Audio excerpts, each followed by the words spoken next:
Hello, Phil Swann here again with another quick episode of Together, where we look at good mental health, well-being and the Christian hope. If there are two dark things that often afflict us deeply, and so deeply that no one else knows about them, they are shame and guilt. Now, they're not the same. It's often been pointed out is that guilt is something we experience when we really know we've done something wrong. Shame, on the other hand, is something we experience when others put pressure on us and point out those things, or maybe accuse us of something that they believe that we've done wrong. There is a distinction. But irrespective of that, guilt and shame are really heavy burdens.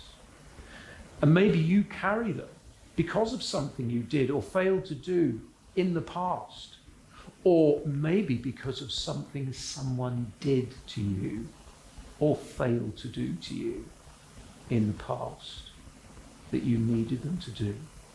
Shame and guilt are hidden deep within us, and often we can find ourselves so stuck in them that the whole of life seems to be sepia toned by shame and guilt. If you have real issues in this area, I can't encourage you enough to look for someone who can be confidential with you, kind, compassionate, but above all, be willing to listen to you. One of the ways we move on from shame and guilt is to talk about it and acknowledge it. And often we need someone to help us do that. And I really encourage you to think, is there someone out there that I can actually talk about this stuff that I've never talked to anyone about? It can be wonderfully liberating just to put it into words with another human being. Peter, in John 21, is probably the last of the individual resurrection appearances of Jesus when he appears specifically to a person. Now, Peter, things had not gone great for him. He made a bold statement in the upper room, back on what we know as Maundy Thursday, where he spoke of his undying loyalty to Christ, and if everyone else legged it, he'd be there. And Jesus says, is that really the case? Because by the morning, by the time the cock crows, by the time the alarm clock goes off, you will have denied me 3 times. And that's exactly what happens when Jesus is arrested. In fact, Matthew in his account records that in the last denial, Peter calls down curses on himself and swore, I don't know the man. These were terrible moments in Peter's life. And there is a sense that he is carrying this now. Not only did he deny our Lord, did he fail to be the man he said he was going to be, but he went on to see Jesus crucified. Great darkness descends on Peter's life. Shame and guilt. Peter is strangely muted in the accounts of the resurrection when Mary Magdalene, and when he himself sees the empty tomb, there is no real reference to Peter being exuberant, which is exactly what we'd expect for him with his character. No, his whole life now has been muted by his catastrophic failure of courage to stand by Jesus during his interrogation. In John 21, we find Peter and the other disciples fishing, and eventually, wonderfully, miraculously, fish are brought into their nets by a stranger on the shore who they suddenly realize isn't a stranger, but he is in fact Jesus. And our Lord requests that fish should be brought to the shore, and we're told by John that there was 153 of them. And Peter drags these to the shoreline, where he and the other disciples again are reunited with the resurrected Jesus, and they have breakfast of those fish, or some of them anyway. And then there's that moment when Jesus turns to Peter. We're not told it happened, but in my mind, the other disciples must have slowly walked away, wondering what on earth Jesus is going to say.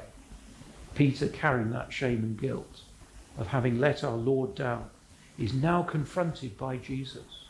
Those three denials were dragging him down, surely in his own emotions and his own thoughts colouring everything. Into this, Jesus speaks. Do you love me, Peter? Now that question is asked 3 times. And 3 times Peter has to reply. And after each reply, Jesus tells Peter to do something. Feed my lambs. Care for my sheep. Feed my sheep.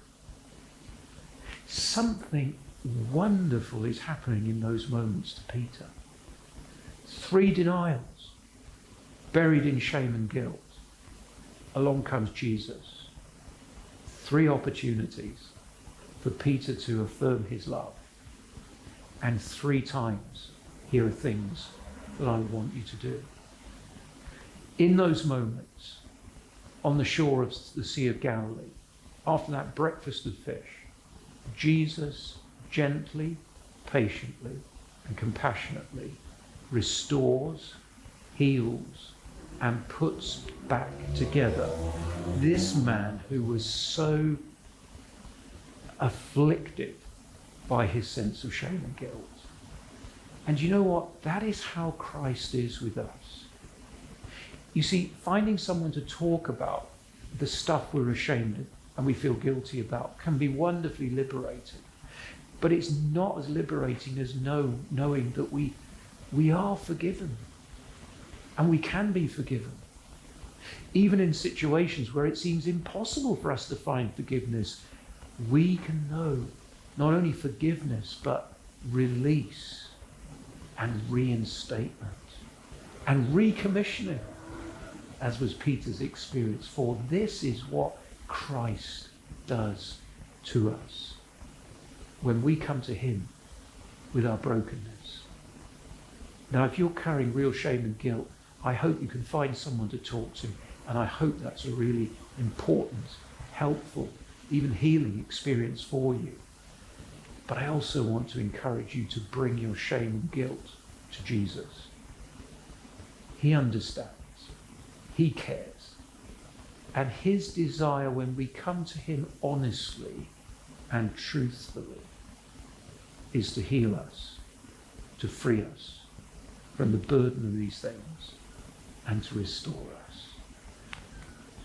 Talk and talk to Christ about your shame and your guilt. Well, if you found this helpful today, please make sure you like and share us on social media. Let your friends know so that hopefully it might be a help to someone else as well. God bless you. Thanks for watching.